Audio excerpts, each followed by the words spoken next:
या मालिकेच्या आजच्या भागात आपण पाहणार आहोत भुवनेश्वरी आणि दुर्गी मुद्दाम अक्षराच्या स्वागताची तयारी करत असतात आणि हे जेव्हा चारुहास सर बघतात तेव्हा त्यांना आश्चर्य वाटते. तर आजी आनंदाने विचारत असतात की काय गं भुवे, सुनबाई अजून घरी आली नाही का? तर भुवनेश्वरी म्हणत असते की नाही, आता अधिपती सुनबाईंना घेऊन येतीलच. त्यामुळे आजी तर खूपच खुश होतात. तर भुवनेश्वरी म्हणत असते की आम्हीच अधिपतींना सुनबाईंच्या घरी पाठवलं. त्यांना म्हटलं की आज सणासुदीचा दिवस आहे, घरातली लक्ष्मी घरात असायला हवी आणि त्यामुळे ते सुनबाईंना आणायला गेलेत. आणि ते ऐकून चारुहास सरांना तर धक्काच बसतो. ते विचारत असतात की नक्की काय शिजते तुझ्या डोक्यात? तर भुवनेश्वरी म्हणत असते की असं काय बोलताय तुम्ही? आम्ही मनापासून अधिपतींना त्यांना आणायला पाठवलंय. शेवटी काही झालं तरी त्या या घरच्या सुनबाई आहेत आणि आम्हाला त्या या घरात हव्याच आहेत. फक्त त्यांना आम्ही या घरात नको होतो म्हणून त्या हे घर सोडून गेल्या. आम्हाला तर आमच्या अधिपतींचा आनंद हवाय आणि आम्हाला माहिती आहे तो आनंद फक्त सुनबाईंमध्येच आहे. आणि भुवनेश्वरीचं असं बोलणं ऐकून दुर्गी लगेच म्हणू लागते की बघितलं ना मोठे मालक, माझ्या ताईचा सगळ्यांवर किती जीव आहे ते, मात्र तुम्ही कधी तिला समजून घेतलंच नाही. मात्र चारुहास सरांना माहिती असतं की या सगळ्याच्या मागे भुवनेश्वरीचा नक्कीच काहीतरी डाव आहे. मात्र भुवनेश्वरी उलट हसून सगळ्यांना सांगत असते की आम्ही तर सुनबाईंच्या स्वागताची खूप छान तयारी केली आहे. आता कधी एकदा त्या घरी येत आहेत असं आम्हाला झालंय.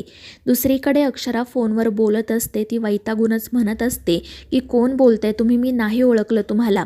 तर तो मुलगा म्हणत असतो की अक्ष, तू खरंच मला ओळखलं नाहीस का? आणि ते ऐकून अक्षराला तर आश्चर्याचा धक्काच बसतो. ती विचारत असते की मॅड, तू बोलतोयस का? आणि त्यावर तो आनंदाने म्हणतो की हो अक्ष, मीच आहे. आणि ते ऐकून अक्षरा तर खूपच खुश होते. ती विचारत असते की कुठे आहेस तू आणि कसा आहे? तर तो हसतच म्हणतो की एकदा पाठीमागे वळून बघ. त्यामुळे अक्षरा मागे वळून बघते. तर तिचा तो लहानपणीचा मित्र मदन म्हणजेच मॅड त्या ठिकाणी उभा असतो आणि त्याला बघून अक्षराला खूप आनंद होतो. तर तो सुद्धा तिच्या जवळ येतो. इतक्या वर्षांनंतर अक्षराला बघून तो सुद्धा खूपच खुश असतो. दुसरीकडे अधिपती त्या बस स्टॉपवरच उभा असतो. त्याला तिथे अक्षरासोबत घालवलेले सगळे क्षण आठवत असतात. तो मनाशी म्हणत असतो की मास्तरीणबाई, याच ठिकाणी आपल्या प्रेमाची सुरुवात झाली. खरं तर तेव्हा तुमच्याकडून फक्त मैत्रीचं नातं होतं आणि आमच्याकडून मैत्रीचं सुद्धा आणि प्रेमाचं सुद्धा. तुम्ही कित्येक वेळा इथे बसची वाट बघत उभ्या राहायचा. मी तुम्हाला म्हणायचो सुद्धा की चला मास्तरीणबाई, मी तुम्हाला माझ्या गाडीतून घरी सोडवतो. पण तुम्ही कधीच यायचा नाहीत आणि तुम्ही इथून गेल्यावर सुद्धा मी इथेच घुटमळत राहायचो तुमच्या आठवणींमध्ये. आतासुद्धा तुम्ही इथेच या, आपण आपल्यातील सगळी भांडणं सोडवू आणि आनंदाने आपल्या घरी जाऊ. आणि मग तो देवाकडे प्रार्थना करतो की काही कर, पण आज मास्तरीणबाईंची आणि माझी भेट घडव, मला त्यांना एकदा तरी बघायचं आहे.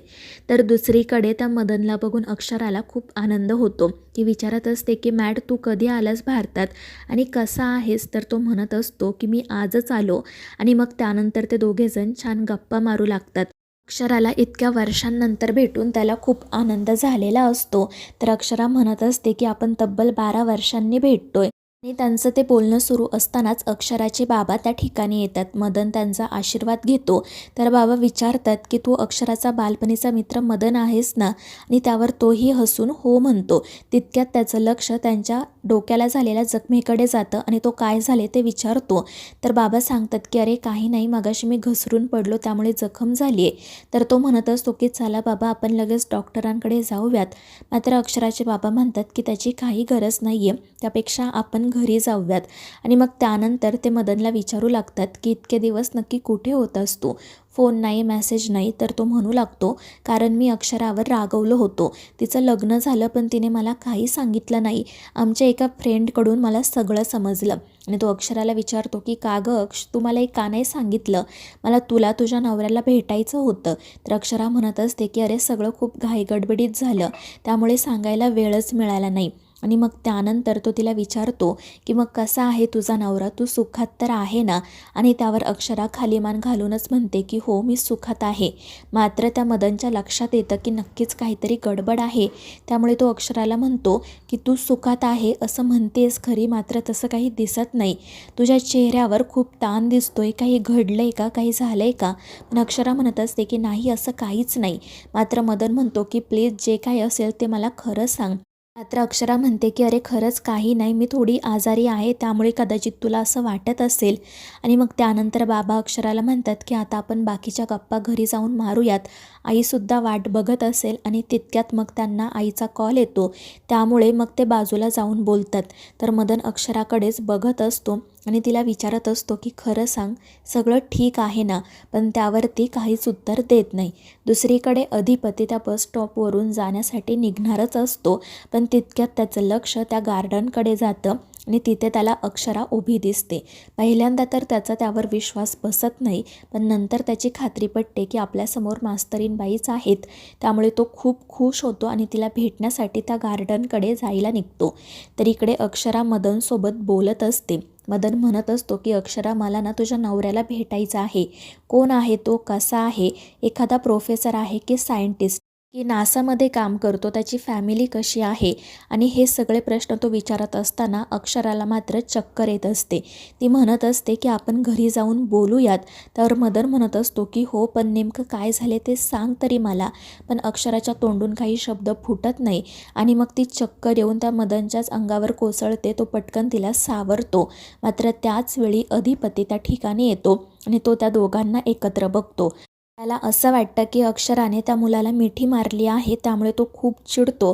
त्याला इराचं सगळं बोलणं आठवतं आणि त्यानंतर तो रडतच तेथून जाण्यासाठी निघतो. मात्र तितक्यात त्याला भुवनेश्वरीचा कॉल येतो. ती विचारत असते की अधिपती कुठे आहात, तुम्ही घरी येताय ना? आणि त्यावर तो रडतच हो म्हणतो आणि तेथून जाण्यासाठी निघतो. त्याला त्याने अक्षरासोबत घालवलेले सगळे क्षण आठवत असतात आणि आता ती दुसऱ्याच कोणातरी सोबत आहे असा विचार करून तो तेथून खाली मान घालून निघून जातो. त्यानंतर भुवनेश्वरीने मुद्दाम अक्षराच्या स्वागताची सगळी तयारी केलेली असते. फुलांच्या पायघड्या अंथरलेल्या असतात, ढोल ताशांचं पथक बोलावलेलं असतं आणि मग त्यानंतर ती आणि दुर्गी आरतीचं ताट घेऊन बाहेर येतात. तर इकडे तो मदन अक्षराला सावरत विचारतो की काय झाले तुला? तितक्यात बाबासुद्धा त्या ठिकाणी येतात आणि मग ते दोघेजण तिला घेऊन डॉक्टरांकडे जाण्यासाठी निघतात. तर इकडे जेव्हा अधिपती घरी येतो तेव्हा लगेच ढोल ताशे वाजायला सुरुवात होते. ते सगळे नोकर त्याच्या अंगावर गुलाबांच्या पाकळ्या टाकत असतात आणि ते बघून त्याला आश्चर्य वाटतं. तो विचारत असतो की आईसाहेब, हे सगळं काय आहे? तर ती हसतच म्हणत असते की अधिपती, तुम्ही आज सुनबाईंना घेऊन येणार होता ना, म्हणून आम्ही सुनबाईंच्या स्वागताची तयारी केली.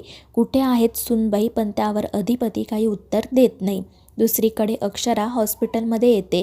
तिला बरं वाटत असतं, त्यामुळे ती बाबांना आणि मदनला म्हणत असते की तुम्ही उगाच मला इथे घेऊन आलात, मी आता ठीक आहे, आपण घरी जाऊयात. पण मदन म्हणत असतो की नाही अक्षरा, तुझा चेहरा बघ कसा झाला आहे, मला माहिती आहे नक्कीच काहीतरी तुला स्ट्रेस आहे, आधी आपण डॉक्टरांना भेटूयात. पण ती म्हणत असते की नाही, माझी थोडी दगदग झाली आहे म्हणून मला चक्कर आली, आपण जाऊयात घरी.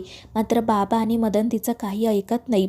ते म्हणत असतात की आपण एकदा डॉक्टरांना भेटूयात, ते काय सांगतायत ते बघूयात. मात्र त्यामुळे अक्षरा काळजीतच पडते. तर मित्रांनो, या मालिकेच्या पुढील भागांच्या अपडेट्ससाठी आपल्या चॅनेलला सबस्क्राईब करा.